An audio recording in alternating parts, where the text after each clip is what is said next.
Hello, everyone, and welcome to your favorite podcast, The Manifest, your authentic manhood journey. And this is our third episode. I trust that you've been having a wonderful time listening to the first and the second. By way of introduction, The Manifest is a podcast that is designed by the Manifest Tribe. We are a faith-based podcast. We are a faith-based podcast, and it's important to note this. And our interest is to ensure that we create powerful men, strong men in the way God designed them to be, so that they can be a blessing to their families and by extension society. We believe that the dysfunctionality in society is a result of weak and incapable men who do not understand how to function in the space that God designed for them to function in. So this is what Manifest is all about. And I would encourage you, please, in case you are listening, you're an atheist, you're a Muslim, whatever you may be, if you hear faith-based or you hear Bible, don't run away. Just stay hooked, because, the Bible, whatever you may believe concerning it, the Bible is still one of the greatest pieces of literature in the entire universe. One of the greatest pieces of literature that has ever existed. I'll just say this, I'll quote somebody I'm sure we all know, as he speaks concerning the Bible. Napoleon Bonaparte, the Emperor of France, that lived from 1769 to 1821, said the Bible is no mere book, but a living creature with power that conquers all that oppose it. Now, if you know Napoleon Bonaparte, then you will understand the impact of what he has said concerning the Bible. It's not a book that you can just gloss over and drop. So whatever you believe, whether you believe God doesn't exist, or you believe that you can reach God through any other way apart from Jesus Christ, that's all right. Just pay attention to what we're sharing with you, please, because you can at least agree that the Bible is full of principles that will benefit you. In the studio with me today, as always, is Ifeanyi Okeke, our major, my co-convener. Please, could you say something, PI, and welcome our audience. Good day, sir. And hello, everyone. Once again, we welcome you to this awesome podcast. And as Hugo has already said, the foundation of society is the man. Okay? Until we get men to take their proper place that God planned for them, society will continue to be in chaos. That's the burden we have to bring this podcast to you. So we welcome you once again, and we ask you to brace yourselves. Each of these episodes are not going to leave you the same. We've already had 2 episodes. We encourage you, visit at the end of this video. You see our links. Go and watch the other episodes so you can follow up on what we are doing. So welcome to this episode. Brace yourselves for impact. Okay, thank you. So nice to have to be here once again. So this is the third episode, and incidentally, is the third episode of the podcast, as well as the third part of the topic we have been handling for the past 3 weeks now. It is, who is a man? So this is part 3. So just in case you want to note our names, they will be putting up our names very soon as we continue on the podcast. Like I said, my name is Ugonna Mechebe, and that's Ifeanyi Okeke. So we began this PI. We began this by talking about the portrait of man. You remember the first part, the first part and the second part. We spoke about the portrait of man, the way God designed it. And we communicated this portrait by listing 5 F's. By way of a reminder, I'll mention these F's. The portrait of a man revolves around the portrait of a man, the way God designed him to function. The way God designed him to function revolves around these 5 words. Incidentally, each of them begins with an F. So number 1 is faith. In part 1, we dealt extensively on faith. Number 2 is the family. In part 2, we spoke about the family. And then the remaining 3 are fitness, finances, and future. Okay? So we've got faith, we've got family, we've got fitness, we've got finances, and we've got the future. So these 5 all together form the portrait of man the way God designed him to be. So, Pierre, you want to throw a little more light concerning the remaining 3? Fitness, having talked about faith, having talked about family, we're going to speak about fitness, we're going to speak about finances, and we're going to speak about future in this episode. So just tell us a little more about these things and how they constitute the portrait of man the way God designed him to be. Okay, thank you, sir. Okay, you mentioned fitness. The way God designed man to function is, we've talked about the faith is man's relationship with God. A family is man's relationship with his wife and his children. But the fitness is how the man takes care of God's temple, because Paul makes it clear. He said that we, or the human beings, God designed the human beings to be carriers of him. So it is our job to protect the temple that carries God. So amazingly, in Genesis 1:29, I'll just read it. In Genesis 1:29, let's start with dieting, because when we talk about fitness, 2 basic things is diet and exercise. Living healthy. I'm just putting all of them into two broad categories. So Genesis 1:29, he said, and God said, see, I've given you every herb that yields seed, which is on the face of all the earth, and every tree whose fruit yields seed, to you it shall be for food. So God knew from day one that because the human body, God made it from the earth. And God, because he thinks sustainability, God doesn't just create anything that lasts for 1 year or 1 week or 1 month. God always thinks sustainability. So when God put the human spirit into man's body, he gave man certain things to eat to make sure that that body is taken care of. Now we are hearing, a lot of men are dying of all kinds of things, especially of heart attack, of stress, and all that. And then, of course, issues about rest. So 3 things about this thing about health is your dieting, the exercise, and rest, getting proper rest. So first of all, we see that obviously from the beginning, God created man's diet to contain a lot of fruits and vegetables, and all that. And 1 Corinthians 6:19 and 20 said our body is the temple of God. So the same way we pursue money, the same way we do all the other things, is the same way we must learn to take care of our health. Because the truth of the matter is that if you are not healthy, you are useless to your family, you are useless to your wife and your children. You can't even make that money, and then pursuing even the plan of God for your generation, you're not going to be able to do it. So that's my take on it, sir. Oh, perfect. Thank you very much. That's fitness. You said a lot of things there, and I'd like to just throw a little more light concerning that. And if you're listening, please listen carefully. God, that's a very beautiful thing he said. You understand God's principles and how God functions. One of the things that God holds very dear is the principle of sustainability. So, everything has to be, if you remember what we said in the previous episode, where we spoke about the Pata principle, the source and sustenance. God is interested in sustenance in the very same way he's interested in the source. And so God expects us to take care of our temples. A lot of men have been dying, unfortunately. The mortality rate for men is higher than that for women.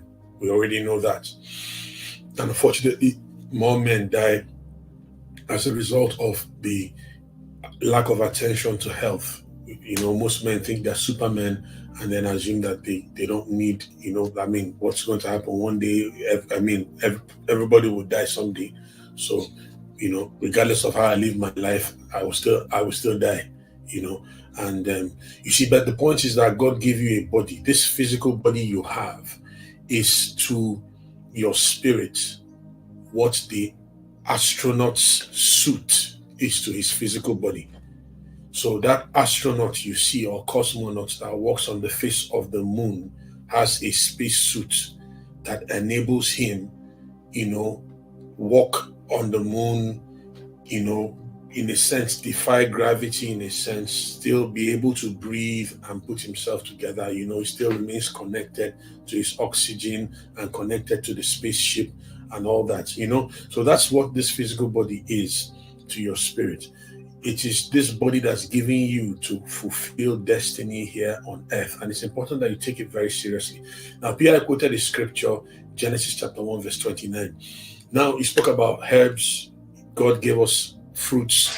God gave us fruits. God gave us, God gave us fruits. God gave us herbs to sustain the physical body. Now, what it is that, what we are required to do is to sustain that body using fruits, using vegetation, using all these things that God has already blessed us with. But that is not to say that everybody must become a vegan. I need to make that point. Doesn't necessarily mean everybody must become vegetarian. Please, so let's take note of that. Yes. Because this instruction was given to Adam and Eve. Okay.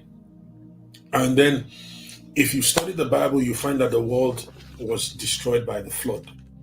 And as soon as the world was destroyed in Noah's time, God gave Noah a similar set of instructions. And this similar set of instructions can be found in the book of Genesis chapter 9. All right. So in Genesis chapter 9 from verse 1, we find the Bible says, so God blessed Noah. You see, that sounds familiar because God blessed Adam and Eve in Genesis chapter 1, verses 26 and 28. So in Genesis chapter 9, verse 1, the Bible says, God blessed Noah and his sons. And he said to them, be fruitful, multiply, and fill the earth. That also sounds very familiar because he said the same thing to Adam and Eve, be fruitful, multiply, replenish the earth, and subdue the earth. But look at where the difference now is. From verse 2, he says, and the fear of you and the dread of you shall be on every beast of the earth, on every bird of the air, on all move on the earth, and on all the fish of the sea. He said, they are given into your hands. This is why every single animal has a sense of dread for human beings. No matter how big the animal is, no matter how deadly the animal is, all animals have a sense of dread for human beings. They will usually attack only when they're fearful or something else comes into play. They need to protect themselves. So, verse 3, every moving thing that lives shall be food for you. I have given you all things, even as the green herbs. So, God now tells us here that the difference, because he reinstated the food, what P.I. quoted for us in Genesis 1:29, he reinstated that they were going to eat herbs, but at this point in time, he now added animal protein. He added flesh. Animal protein was added to what he was giving us. And I believe that for one basic reason God did that, and I'll tell you what it is. Prior to the fall of man, remember when you see Genesis chapter 1, what God said, all those things he said in Genesis 1 was before the fall of man. Before the fall of man, God said they should eat herbs and everything. After the fall of man, and after God's judgment upon the earth, God now added animal protein to what he asked man. He added animal protein to man's diet. And I'll tell you why I believe this is the case. I believe it was symbolic to show humanity that from that time going forward, for life to be sustained, life must be shed. For life to be sustained, blood must be shed. And it was symbolic of the Messiah that will eventually come. And so animals die for human beings to survive. And that was, in a sense, is also symbolic of what a man is supposed to be for his family. Because you're to sacrifice yourself for your wife, you're to sacrifice yourself for your children. Okay? Now, God now goes later. By the time he gives the law through Moses, he gives the law through the book of Exodus, God begins to give the law. You find that the law of Moses is broken into 4 basic parts. Over 630 laws, broken into 4 components.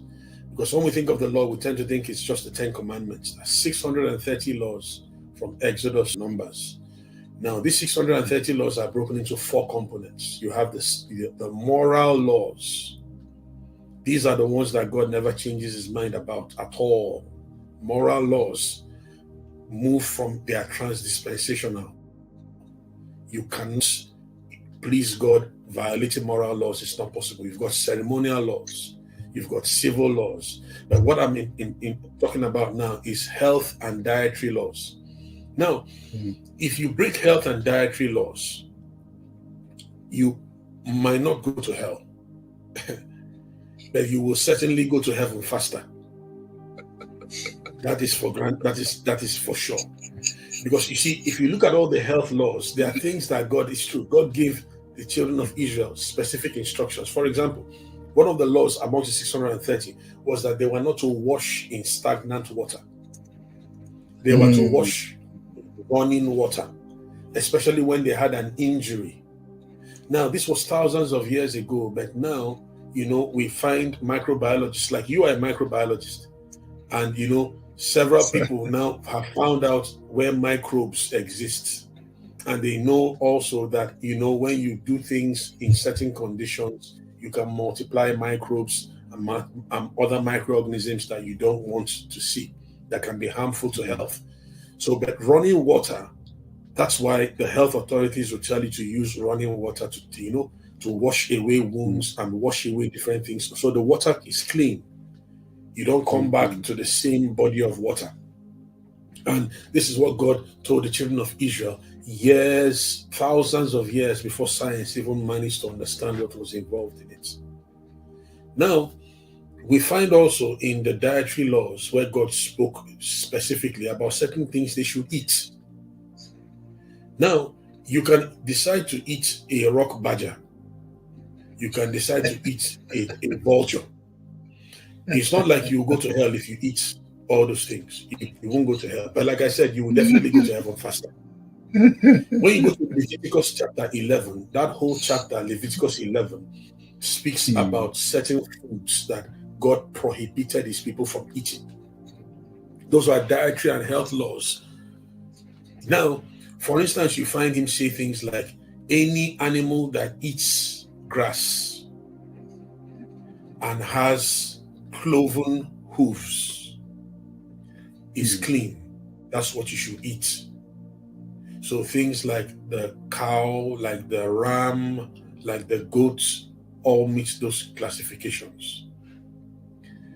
Now, he says the ones that eat grass and do not have cloven hooves, that is divided hooves, you don't eat them because they are unclean.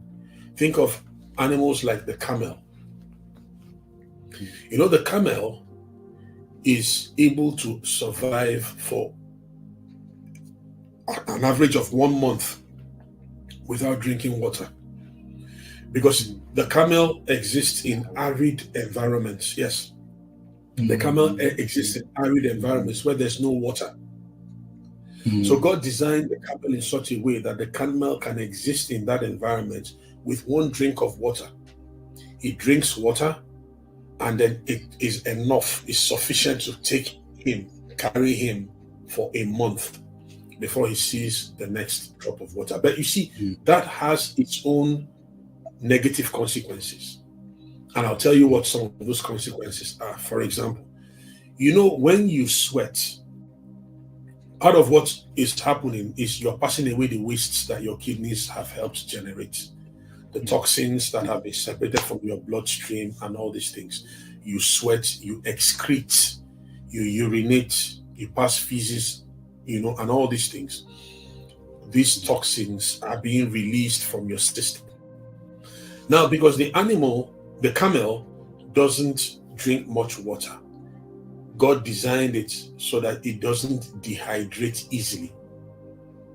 it is able to suck up and keep all moisture, at least most of the moisture is able to keep inside itself so it doesn't sweat.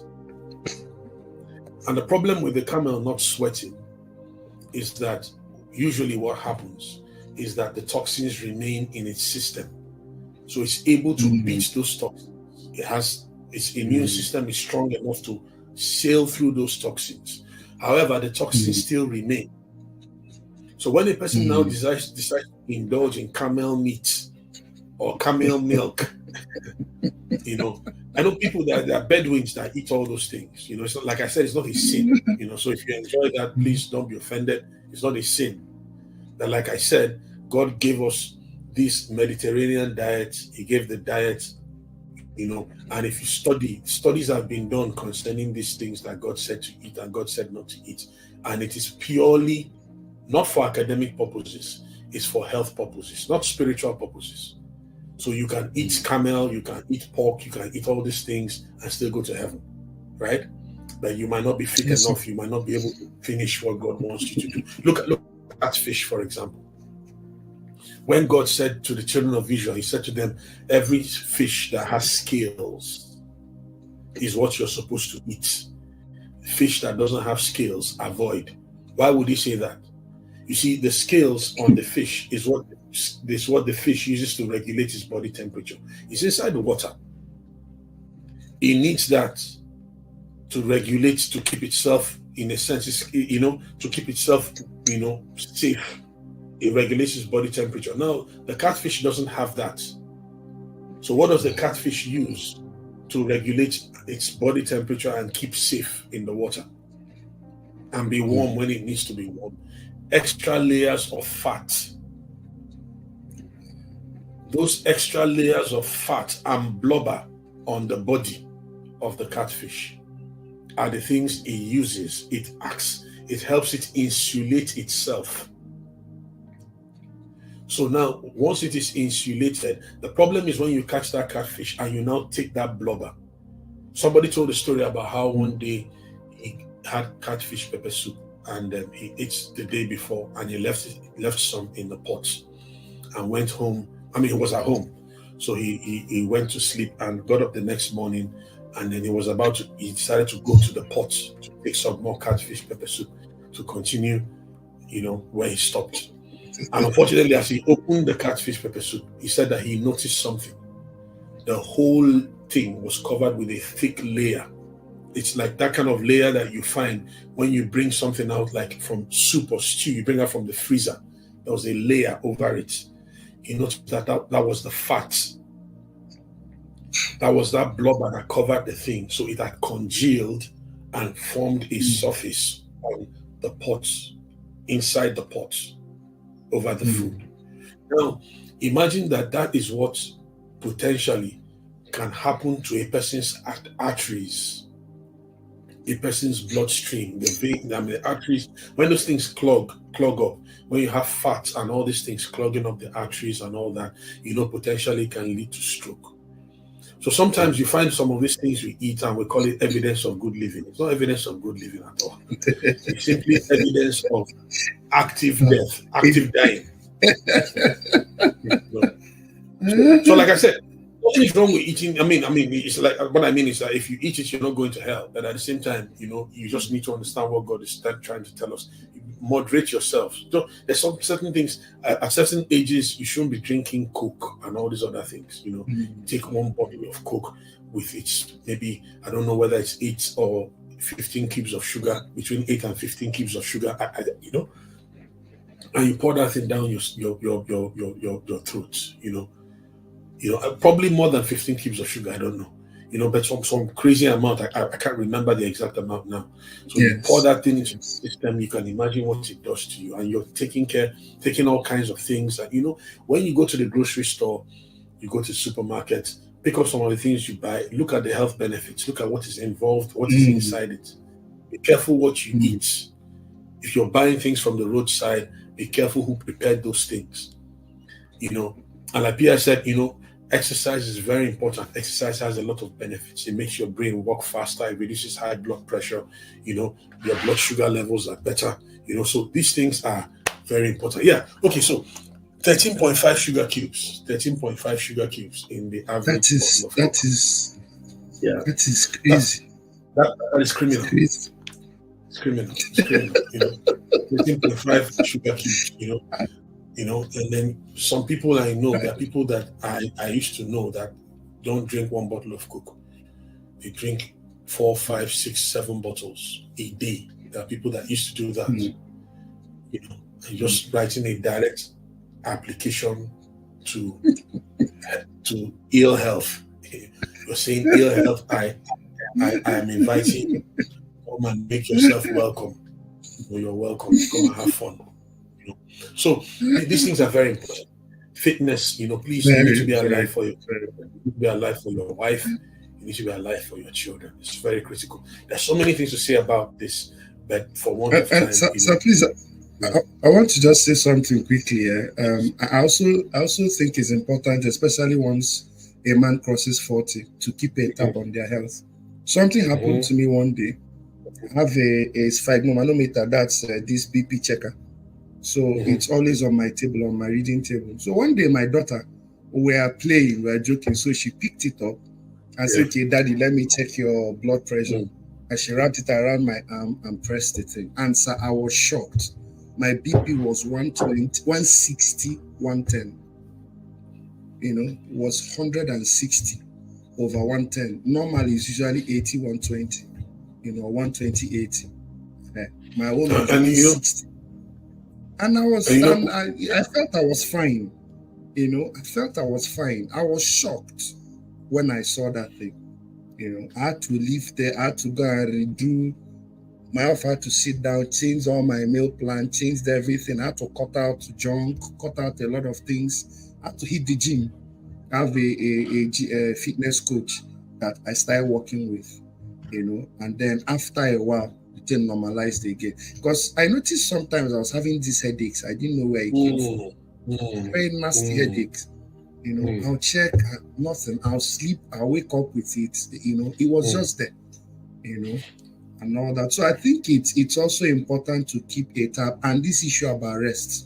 This issue about rest. Please, I beg every man listening to this, please, find a way to get some rest. Even if maybe you're pursuing a project, you're pursuing maybe work or something, and you go for extended periods of time, you don't get enough rest. Please find a way to always balance it back. Because what stress does to the human body is something else. I just wanted to check that out. There's so many things to talk about. Yeah, so many things. But we have the Manifest Stride movement, and we have trainings that we run, modules that eventually PI is going to be talking to us about this, making announcements. If you sign in with us, and we have professionals that will be able to guide you on the fitness record, and then how to keep fit, what to eat, how to exercise, prostate issues. Once you're over 40, your prostate is definitely going to start enlarging.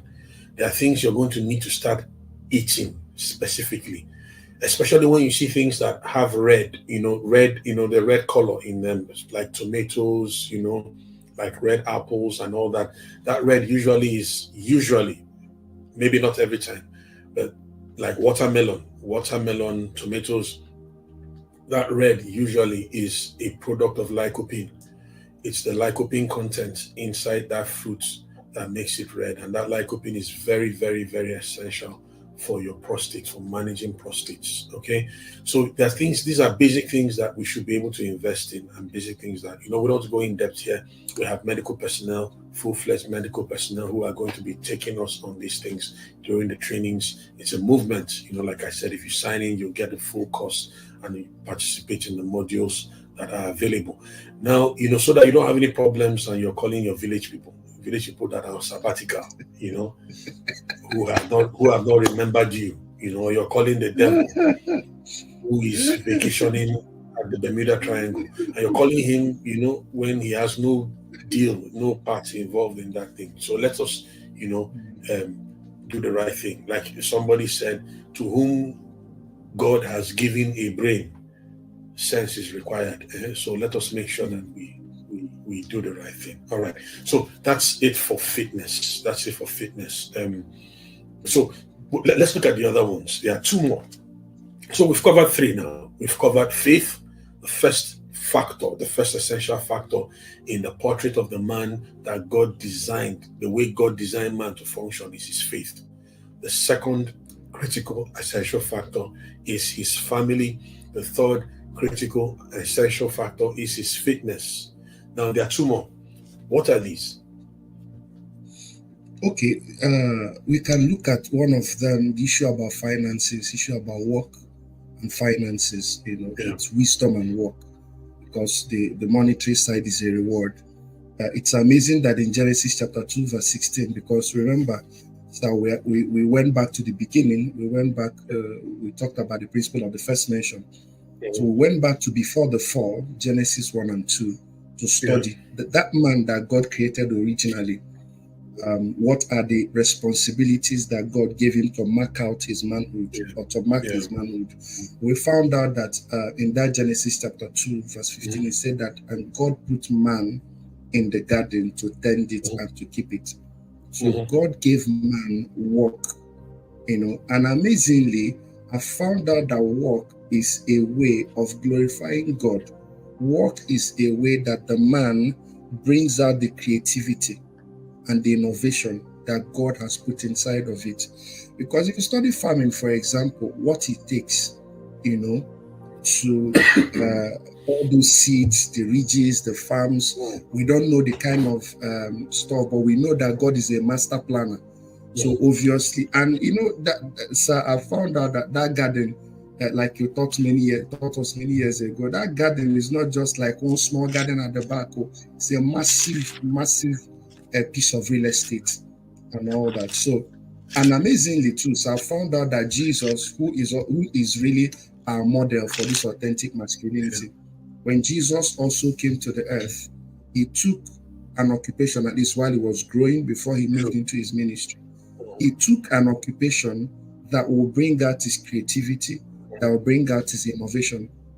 He took carpentry and all that. So it dawned on me that work is a way of glorifying God. Every man must see work as a way of glorifying God, as a way of bringing out the creativity, the innovation, and all the things that God has put inside of him. Now finances are now a reward for that work we do. When we do that work, create things that benefit humanity, and then we give those things in exchange for money. At the end of the day, it's about the value that we are creating, and then we exchange it for money. I also want to say something here, sir, before we continue. I found out that this is the face that is very pronounced in a lot of men. A lot of men focus on, as important as it is, because I didn't read where God asked Eve to tend the garden, even though we know that the dynamics of society have changed over the years and all that. But originally it was Adam, that God gave that responsibility, and then brought the woman to him, and then subsequently the children. But I've also found out, sir, that a lot of men pursue this one at the expense of their faith, at the expense of their families. So I think we also need to sound a little caution, or a note of caution there, that as you're pursuing money, as you're working, don't lose your family and don't lose your faith because you're pursuing. Then this is very critical. So this is very, very important. In a sense, we can actually say that what we have listed is in an order of importance. So faith first. The only thing that's more important than family is your relationship with God. The only thing that is now more important than your family, or rather the only thing that follows, or the thing that follows now your family, is now your fitness, your ability to last, endure. because purpose can only be fulfilled through you if you are there. Remember, God's purpose is fulfilled, is dependent on God's people. God's people will have to be there for God's purpose to be fulfilled. But then after fitness, now there's money. So, you don't use money. If you use your health to chase money, at the end, you will end up using money to chase your health. And sometimes you will not be able to catch it. There are certain things that health is required for. Health is required to accomplish vision, to pursue vision, to make an impact, a lasting impact, which is what we're talking about here essentially. You see something about, it's interesting you said something I really like, and I'll talk a little about that before I delve into some other things you said. You spoke about value.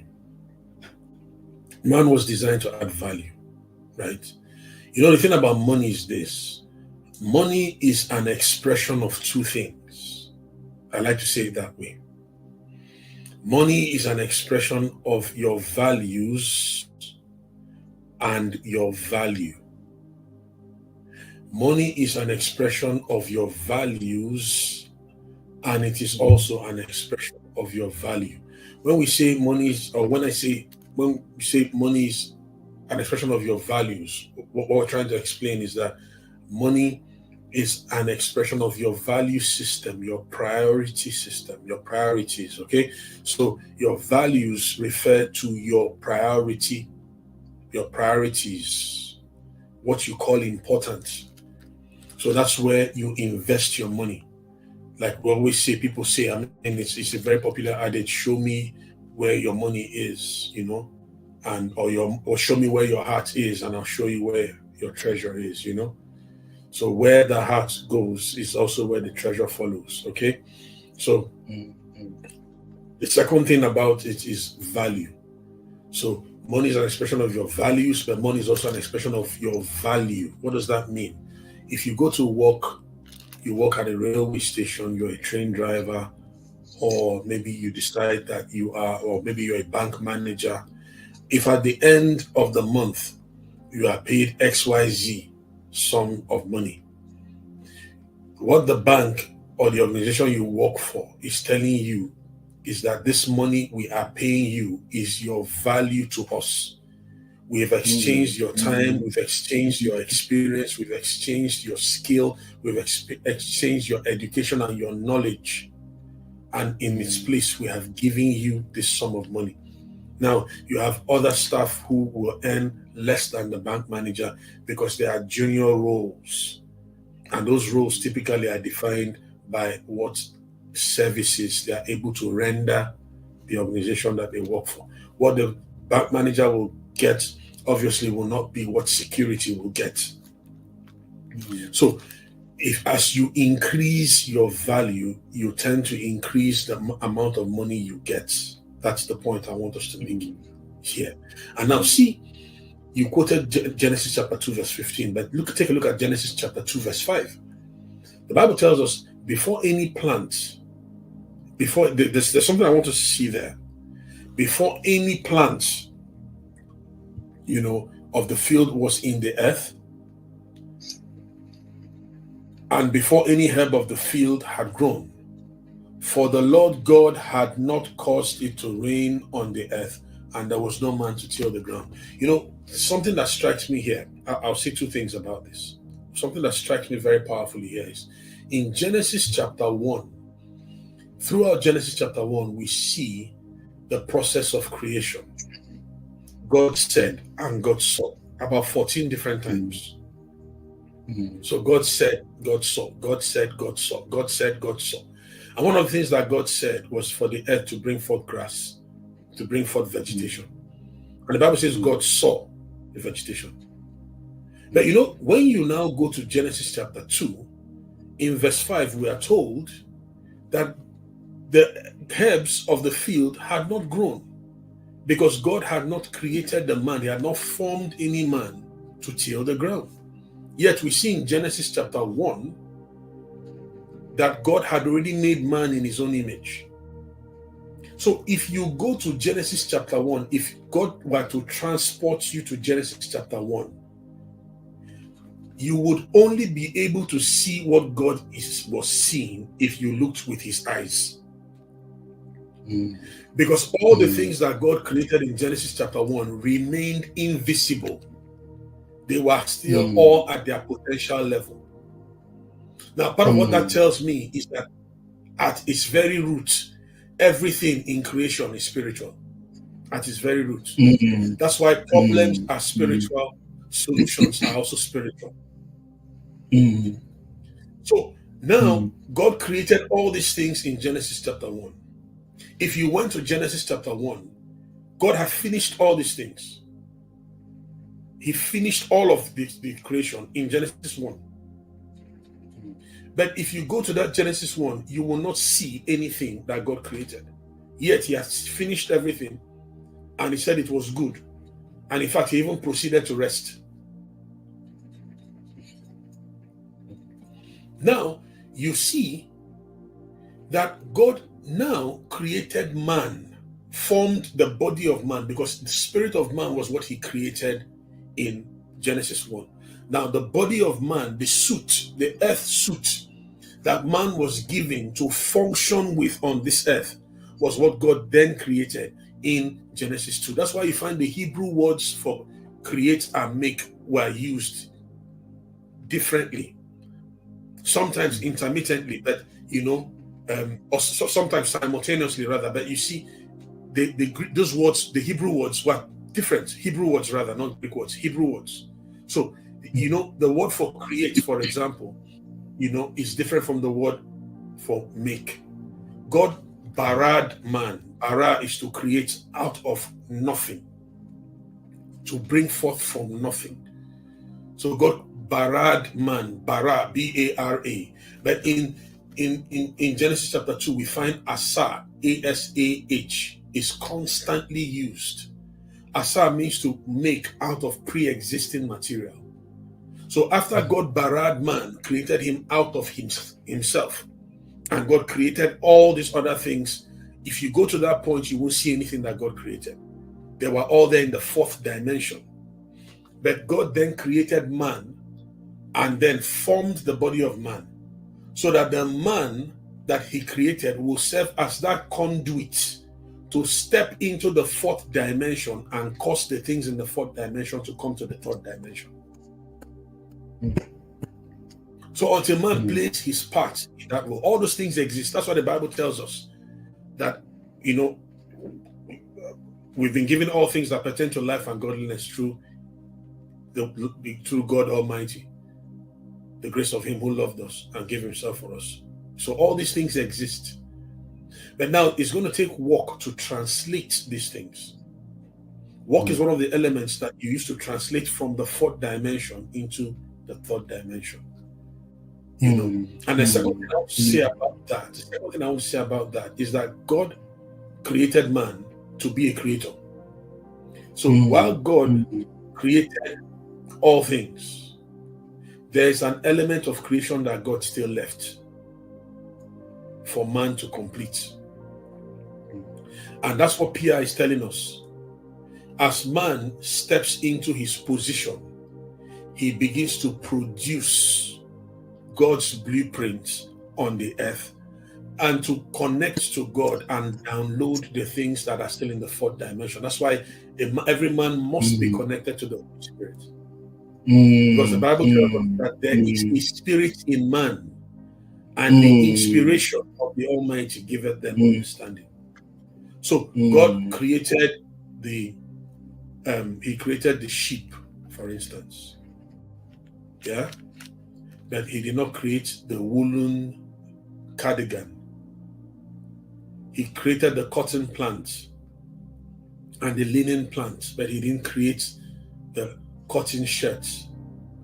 He created the trees, but the carpentry that we use to make our bookshelves or our seats, the wood we need for all those things, he didn't create those things. He created all the animals, but the leather that we use to make our chairs and so on and so forth, he didn't create.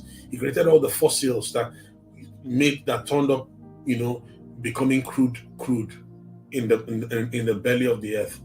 But he didn't refine those things for us to have our aviation kerosene, to have our gasoline and all that things that we put in our vehicles to make for transport. He didn't create all those things. So he left an element of creation for man to accomplish. So all human beings are supposed to function because there's a certain level of creativity that God has, a creativity quotient, if you will, a creativity quotient that everybody has on the inside of them, and God is expecting us to respond to. But the man in particular, as it pertains to your family, you have to, we know that women also produce, women also earn a living. Yeah. But it is your responsibility as a man to cater for your family. It's your responsibility as a man. Your wife helps, and once she does what she also brings in money, whatever she does, that's very good. And we thank God for such beautiful, wonderful women that have been blessed, virtuous women that have been blessed by God. But that is not any reason for any man to cross his legs, sit down, and not do anything. You must bring finances. You must work and create value. Develop yourself, and then you have a commensurate level of finances coming in to match what you have done to develop yourself. Yes. So let's move on concerning this. So like we said, there's so many things where maybe by in the movement. Yes. Yeah, but by the time we talk about the modules and the trainings, you're going to have financial advisors. We're going to have a lot of experts come on board to show us how to make proper investments, and we want to see all kinds of things, different types of income, passive or passive income, active income, portfolio income, stocks, and so many different things. Financial intelligence, basically. We're going to have people that will be taking us on all these things, and it's important that we understand this and we cash in to this. So we won't take too much time concerning this. There is a fifth one. P.I., could you tell us what that fifth is? Okay, the fifth one now is we use the word future because we're using the 5 F's, and this talks about the man's destiny.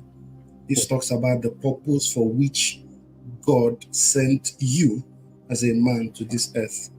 The reason that we exist, everybody has a purpose. God creates human beings either as an answer to an already existing problem or in anticipation of a problem. So every man is meant to use his time, his talents, his treasures to better God's world. Genesis 1:26, 28, God said, "Be fruitful, multiply, replenish the earth, subdue it, and have dominion." So 26, he said, "Let us make man in our image, after our likeness, let them have dominion." So every human being has a problem that God has sent him to solve for humanity.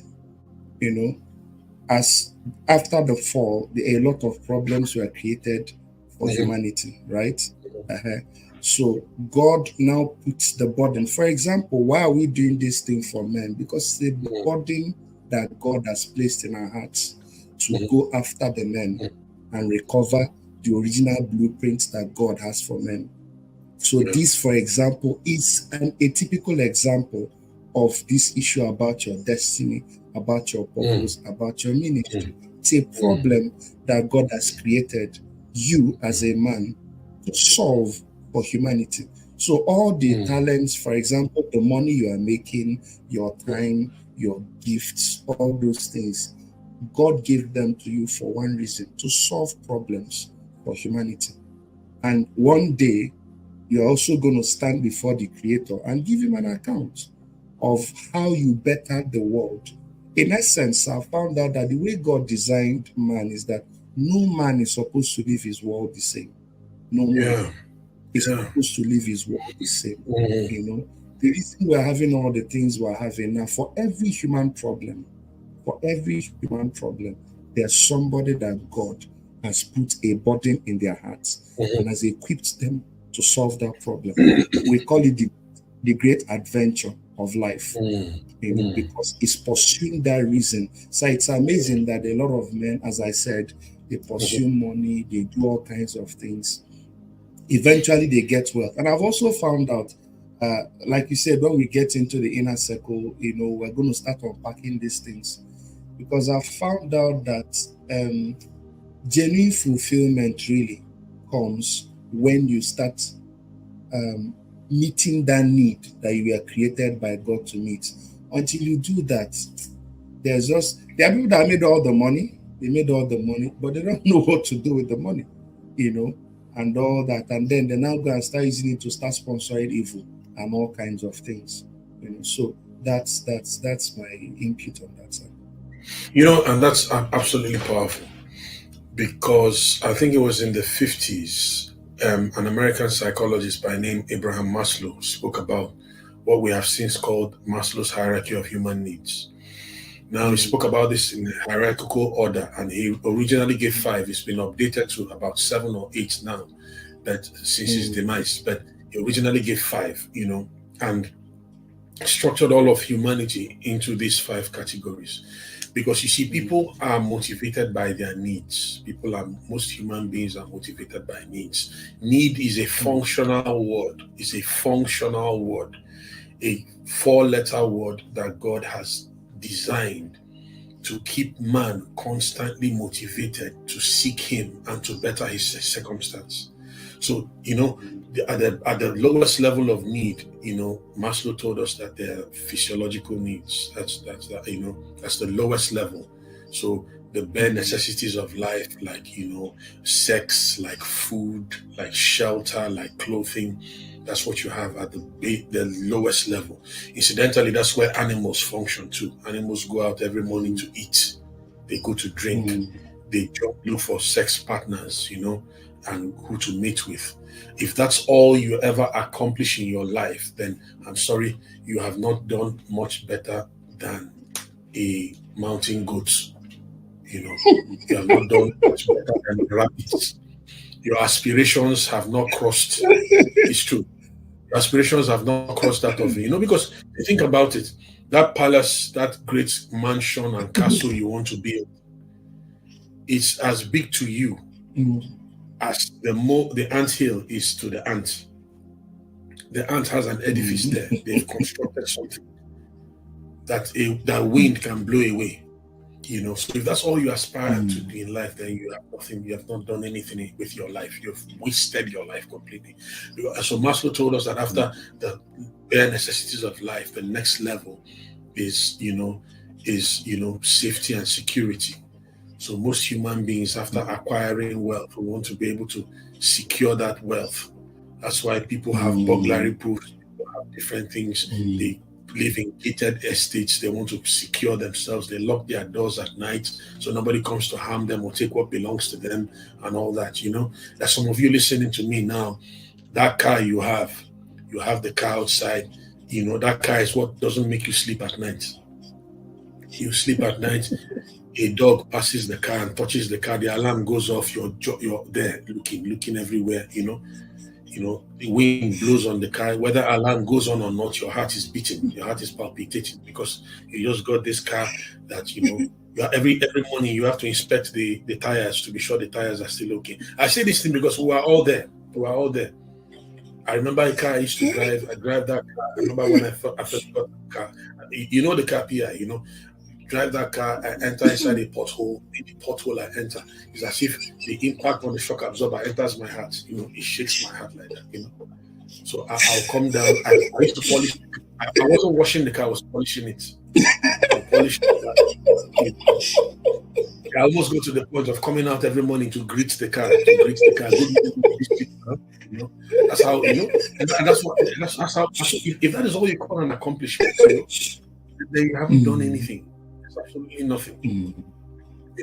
After safety and security, most human beings, and like I said, Maslow's hierarchy of human needs is shaped like a pyramid, because at the lower levels you have more people. At the higher levels, the numbers begin to diminish. Now, the next level after safety and security is love and belonging. Everybody wants to be loved. Okay. Everybody wants to be loved. Everyone wants to be accepted wherever they are. After that one is the need for respect. But now, by far the highest level of need and the most important is the need for fulfillment. People need to know that their lives counted at the end. Anybody you see that has finished accomplishing this, and sometimes even if he has not accomplished, he has not passed through all these needs, he has not secured himself in all these areas, one thing that will still be nudging at his heart is the need to make an impact, to leave an indelible mark, to understand that your life was lived for something. That's why atheism, you see, people who are atheists are very miserable, no matter how much they try to hide it. Because when there's no meaning for life, then life is the ultimate definition of vanity. When there's no meaning whatsoever. And so when you live in, like the country I live in, for example, the United Kingdom and much of the West, you see skyrocketing incidents of suicides and all that, because people don't have any meaning. I mean, if there's no meaning to life, I might as well end it. So people don't really care much for life anymore, because I mean, there's really nothing. If I die now, I leave, as far as they're concerned. But no, you don't leave. You transit to another place. So you need to be sure that what you are doing on this side is sufficient. You're leaving sufficient things that, number one, people that you've left behind will benefit from, your whole generation and society as a whole will benefit from, but also you also, as you transit to the next phase, you will have a good reward for your labor. These are things we should be thinking about. Let your life count. How will you make your life and this world better? How would you make this world better? How would you make this world better? What solutions are you going to produce? You know, whenever God asks a question and he needs an answer, somebody is born. Every time God has a question, somebody is born. So God wants to create the earth. He asks the question, who do I begin this project with? Adam was born. It was time for God to now, because the world got corrupted over time. It was time for God to find a person who he would walk with to safeguard the people and to protect and preserve his plan. And he asked the question, who will do this? And Noah was born. And this is not to say that this is predestination, that God has decided who will go to heaven or who will go to hell. No, not necessarily. After all, it was probably not only Noah that God gave that instruction. God doesn't only have one person that he gave instructions to. There might have been other people we didn't hear about, the Bible didn't record, who did not listen to that instruction that was given. Noah obeyed, and that's why we don't know what to do. Are you going to obey the one that you're being told? That's a very important question. So Noah did that. It was time for God to now carve a new race and a new people unto himself. He asked the question, who will do this for me? And Abraham was born. There are probably other people that God had plans for and he spoke to. But Abraham was the one that responded and he answered. Because God doesn't just call one person. There are several people he calls. If any instruction is given to you and you are the only person that has been given that instruction, you believe you're the only person, you need to be very careful. God will not share any instruction with one person that he has not told others. There are other people. That's why even Jesus, our Lord Jesus, comes to fulfill his assignment. And as he's working on fulfilling the assignment, he's quoting Isaiah, as it was written in the prophets. He lists all the things that were said. Because that's how it is. There's no word that is definitely given to only one person. So the word that has been given to you, the question is this: how many people arise to fulfill that word? Are you going to stand up? Are you going to man up? Are you going to be what God intends for you to be and leave an indelible mark in your generation?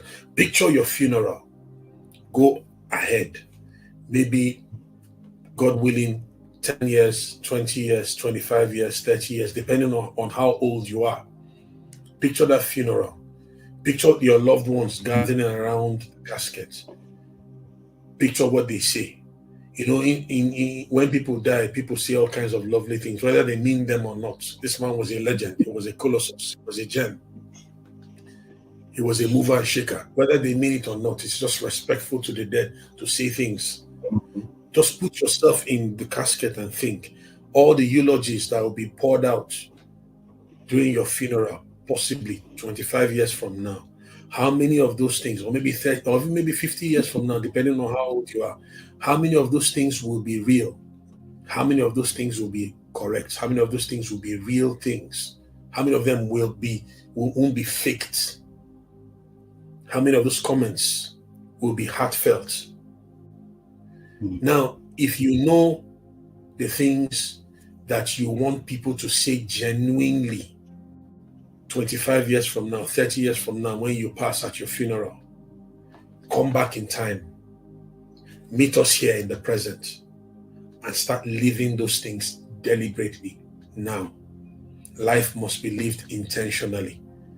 If you accept, life must be lived intentionally if you expect to be rewarded exceptionally. Let me say that again. Life must be lived intentionally if you will ever expect to be rewarded exceptionally. Come back in time and start living that life. Be what God designed you to be. All right, so we come to the end of Who is a Man. Hopefully you have learned something, and we're going to be we'll give you some information later, because we are going to be looking at we're going to have a Q&A session. So if you have questions, we would entertain your questions. When we have finished the next topic, we will entertain your questions on both the topics. So the next topic we'll be looking at will be male and female differences. So we're going to look at these topics. At the end of the topics, these two topics, we will now entertain questions and answers, and we'll be sending you email addresses that you can use at this broadcast. As you watch, you're going to see we'll send you correspondence media through which you can reach out to us and ask whatever questions you want to ask, and also prayer requests. So, and if you're here, you have any prayer requests, please, at the end of this broadcast, you're going to see the link to click to, and then you'll be able to send your prayer requests and we can pray for you. And of course, if you're here, you want to give your life to Christ, there's a link that will appear on your screen. Once you just click on that link, it will lead you to the place where it will lead you to a page where a prayer will be prayed for you. Just follow the instructions there and fill the forms. All right, thank you so much for this time. PI, could we get some closing remarks? Okay, thank you so much. Thank you so much, sir. This is amazing. And thank you all for joining us on this broadcast. It has been an amazing episode once again. And I want to say one more thing in closing, sir. I've found out that this definition of manhood, gives every man something to aspire to. Yes. Because many years ago, when I hear be a man, I used to wonder, how do I be a man? How does a person be a man? But now, with this definition now, it gives us, it's something every man can aspire to. It's something that serves as a life compass for every man. It also lets me know, how do I raise my son to become a real man? For example, I have a blueprint, I have a template. So if I'm raising my son to become a real man, I have something, I have a checklist of what I'm doing. If I want to aspire to become the man God has designed me to be, I also have a checklist of a template I'm using to measure my life. So thank you so much, sir. This has been amazing. Thank you all for joining us on this broadcast. Please share this video, share it. Watch it over and over. Start from the first episode, watch it over and over. Subscribe to our YouTube channel, turn on your notifications. So much more coming your way, so much more.